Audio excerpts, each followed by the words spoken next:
एक पार्टी में लोग बहुत ज़्यादा थे और खाना कम। मेज़बान को शक हुआ कि सब इनवाइटेड भी हैं या नहीं। इसने ऐलान किया, जो दुल्हन की तरफ से हैं खड़े हो जाएं। 20 लोग खड़े हो गए। फिर कहा, जो लोग दूल्हे की तरफ से हैं वो भी खड़े हो जाएं। 25 लोग खड़े हो गए। मेज़बान हंसकर बोला, जो लोग खड़े हैं बाहर दफ़ा हो जाएं, क्योंकि ये बर्थडे पार्टी है, तो अड्डे प्यो दा वलीमा नहीं। बीवी, क्या कर रहे हो? सरदार, मक्खियाँ मार रहा हूँ। बीवी, कितनी मक्खियाँ मार दी हैं? सरदार, टोटल 5 मारी हैं, जिनमें से 3 औरतें और 2 मर्द हैं। बीवी, तुम्हें कैसे पता? 3 औरतें और 2 मर्द। सरदार, 3 शीशे के सामने बैठी थी और 2 गोल्ड लीफ सिगरेट पी रहे थे।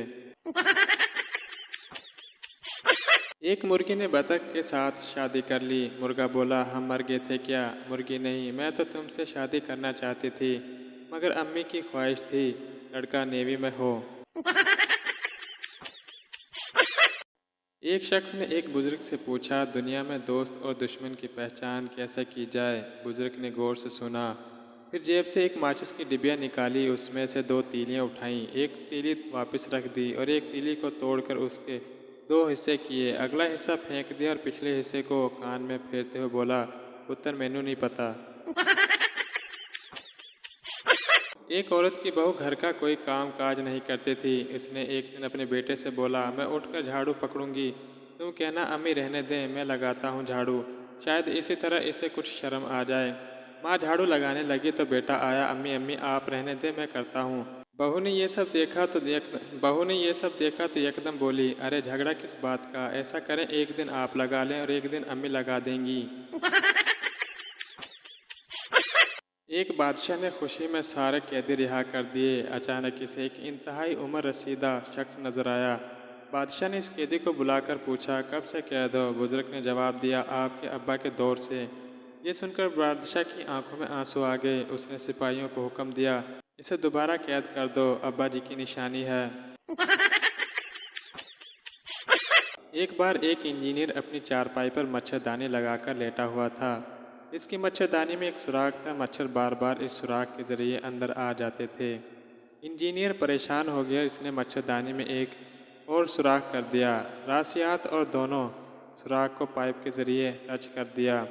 अब मच्छरों का दिमाग खराब, इधर से गए उधर से निकले। इंजीनियर से पंगे। शेख के बेटे का एक्सीडेंट हो गया। डॉक्टर, आपके बेटे की दोनों टांगें काटनी पड़ेंगी। शेख सर पकड़कर बैठ गया। डॉक्टर, हौसला रखें जनाब। शेख, कल ही बगैर नवी जूती लेके दी सी, पता नहीं दुकानदार वापस करेगा या नहीं। रिजल्ट का दिन था। पप्पू ने दोस्त से कहा, मेरे अब्बू मेरे साथ खड़े हैं, तुम जाओ और रिजल्ट देख कर आओ। अगर मैं एक पेपर में फ़ेल हुआ तो कहना एक मुसलमान भाई सलाम कहता है, अगर 2 में फ़ेल हुआ तो कहना मुसलमान भाई सलाम कहते हैं।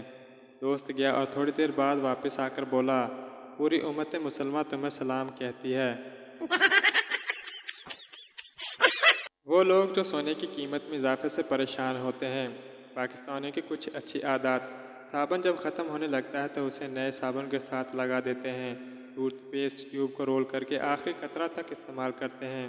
घर में रखी अच्छी और खूबसूरत क्रॉकरी सिर्फ मेहमानों के लिए इस्तेमाल करते हैं, जबकि सोना ख़रीदना भी नहीं होता। टीवी रिमोट के सेल तब्दील करने की बजाय इसको मार मार कर इस्तेमाल करते हैं। पुरानी टी शर्ट को नाइट ड्रेस बना लेते हैं और जब इसके भी काबिल नहीं रहती बिछौना बना लेते हैं। पाकिस्तान जिंदाबाद।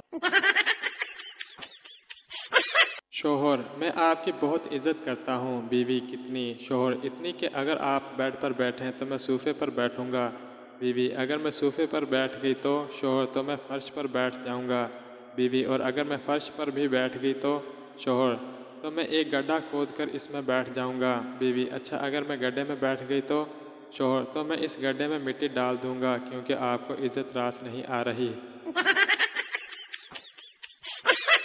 एक कर्नल कुएं में गिर गए। सिपाही रस्सा कुएं में फेंकते। जैसे ही कर्नल ऊपर आते तो सिपाही रस्सा छोड़कर कर्नल को सल्यूट मारते। कर्नल फिर कुएं में गिर जाते। एक तजर्बाकार सिपाही ने मशवरा दिया कि किसी ब्रिगेडियर को तकलीफ देते हैं ताकि इन्हें कर्नल को सल्यूट ना करना पड़े।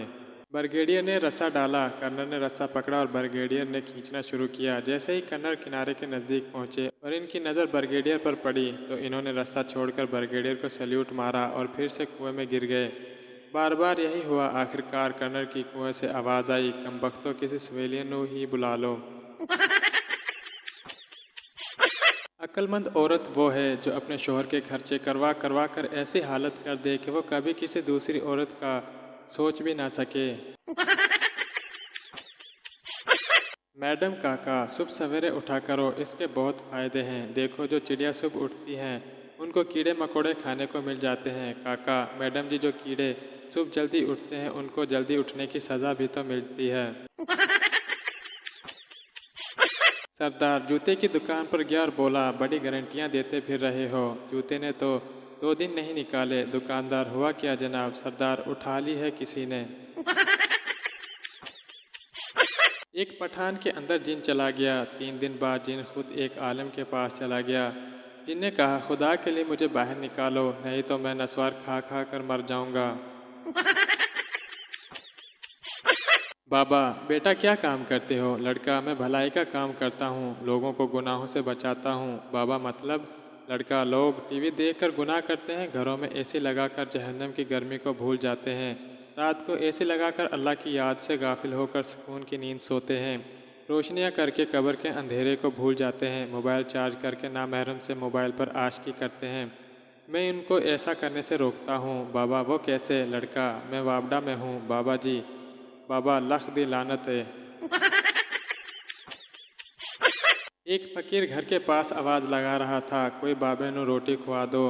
बाबा चावल भी खा लेंदा है, बाबा आइसक्रीम भी खा लेंदा है, बाबा बर्गर भी खा लेंदा है। घर से आवाज़ आई, बाबा जूते भी खा लेंदे हो? बाबा, नहीं पुत्र, सख्त गज़ा मना है। किसी ने अपने पठान दोस्त से पूछा, क्या तुम मेरी शादी में हवाई फायरिंग करोगे? पठान, हवाई फायरिंग तो हर कोई करता है, तुम तो हमारा जिगर है, हम तुम्हारी शादी में खुदकश धमाके करेगा। पठान हज करके आया और सीधे मोहल्ले की दुकान पर गया और बोला, मेरा खाता निकालो। दुकानदार बड़ा खुश हुआ कि आज इसका 3 साल का उधार मिलने वाला है। जैसे ही इसने खाता खोला, पठान, ये मेरे नाम के साथ हाजी लिख दो।